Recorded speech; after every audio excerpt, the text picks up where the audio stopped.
오직 의인은 믿음으로 말미암아 살리라. 로마서 1장 17절. 복음에는 하나님의 의가 나타나서 믿음으로 믿음에 이르게 하나니 기록된 바 오직 의인은 믿음으로 말미암아 살리라 함과 같으리라. 기독교에서 가장 중요하게 가르치는 것이라면 그것은 믿음, 소망, 사랑입니다. 데살로니가 1장 3절. 그리고 그 중에 제일은 사랑이라고 합니다. 고린도서 13장 13절. 근데 실제로 성경에서 가장 강조하고 있는 부분은 믿음입니다. 왜냐하면 믿음은 우리에게 어렵다함을 줄 뿐만 아니라 로마서 4장 5절 현재의 사랑으로 역사하고 갈라디아서 5장 6절 미래에 대한 소망을 주기 때문입니다. 갈라디아서 5장 5절. 그런데 종종 사람들은 믿음에 대한 두 가지 오해를 품고 믿음을 비하하며 공격합니다. 첫째, 믿음은 인간의 결심이나 의지와 같은 것이라고 오해합니다. 그러나 믿음이 그렇게 사람에게서 나오는 어떤 선한 것이라면 우리의 구원은 더 이상 은혜의 구원이 아니라 또다시 인간의 행위 구원과 공로주의 구원에 빠지게 됩니다. 성경이 가르치는 믿음은 하나님께서 주시는 선물입니다. 에베소서 2장 8절 9절. 둘째, 믿음에 대한 오해는 우리가 받은 믿음은 구원받을 때에만 효력이 있고 그 이후의 현재의 삶이나 내생을 위해서는 전혀 효력이 없는 것으로 오해하는 것입니다.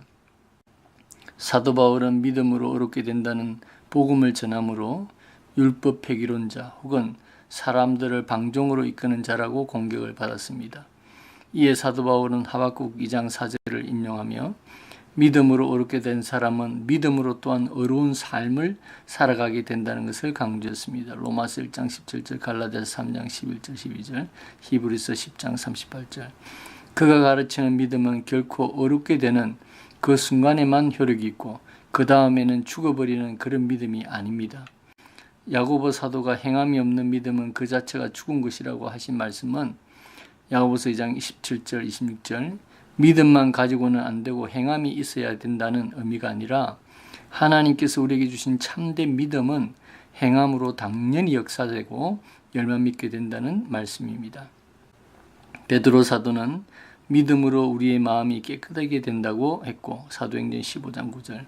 사도 요한은 세상을 이기는 이김은 우리의 예수님을 하나님의 아들로 믿는 믿음이라고 했습니다. 요한 1서 5장 4절 5절. 사도 바울은 믿음으로 나라들을 이기기도 하고 의를 행하기도 하며 약속을 받기도 하며 사자들의 입을 막기도 한다고 했습니다. 히브리서 11장 33절.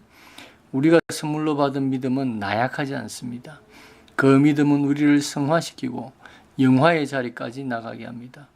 그래서 사도 바울은 복음에는 하나님의 의가 나타나서 믿음으로 믿음에 이르게 하나니 기록된 바 오직 의인은 믿음으로 말미암아 살리라 함과 같으니라. 로마서 1장 17절이라고 하신 것입니다.